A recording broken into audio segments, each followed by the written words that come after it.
வணக்கம் குழந்தைகளே, welcome to KL biology NEET. இன்னைக்கு நம்ம என்ன பார்க்க போறோம்னா டிப்ளோபிளாஸ்டிக் அண்ட் ட்ரிப்ளோபிளாஸ்டிக் ஆர்கனைசேஷன் அப்படின்னா ஈரடுக்கு மற்றும் மூன்றடுக்கு விலங்குகள் அப்படின்னு நம்ம சொல்லுவோம். Animals in which the cells are arranged in two embryonic layers and external ectoderm and an internal endoderm are called diploblastic animal. எவைகளை நம் ஈரடுக்கு விலங்கினங்கள் அப்படின்னு சொல்லுவோம் அப்படின்னு பாத்தீங்கன்னா, கருவளர்ச்சியின் போது வெளிப்புற புறப்படையும் எக்ஸ்டர்னல் எக்டோடாம் அப்படின்னா புறப்படை அண்ட் இன்டர்னல் எண்டோடாம் அப்படின்னா அகப்படை அப்படின்னு ரெண்டு அடுக்குகளால இருக்கிறதுனால இத டிப்ளோபிளாஸ்டிக் அனிமல்ஸ் அப்படின்னு சொல்லுவோம்.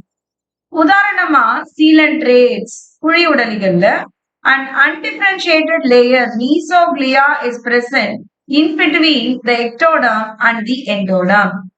குழி உடலிகள்ல நீங்க பாத்தீங்கன்னா மீசோக்ளியா எனப்படும் ஜெல்லி போன்ற அமைப்பு அடுக்கு நமக்கு புற அடுக்குக்கும் அக அடுக்குக்கும் நடுவில் உள்ளது அப்படின்னு சொல்றாங்க. These animals in which developing embryo as the third germinal layer mesoderm in between the ectoderm and endoderm are called triploblastic animals. யாரை நம்ம மூன்று அடுக்கு விலங்கினங்கள் அப்படின்னு சொல்லுவோம்னா, அக அடுக்கும் புற அடுக்குக்கும் நடுவுல ஒரு நடு அடுக்கு இருக்கும் பொழுது அதனை நம்ம மூன்று அடுக்கு விலங்கினங்கள் அப்படின்னு சொல்லுவோம்.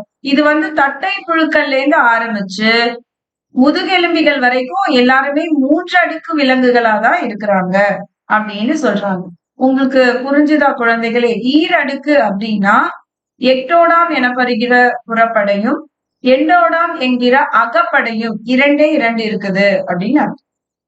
இதே மூன்று அடுக்கு அப்படின்னும் போது அகப்படைக்கும் புறப்படைக்கும் நடுவுல ஒரு மீசோடாம் எனப்படுகின்ற நடு அடுக்கும் இருக்குது அப்படின்றதான் இதுல பொருள் சொல்றாங்க. இந்த காணொளி உங்களுக்கு பயனுள்ளதா இருக்கும் அப்படின்னு நான் நம்புறேன். ஒரு லைக் அண்ட் கமெண்ட் பண்ண மறந்துடாதீங்க குழந்தைகளே. நன்றி குழந்தைகளே.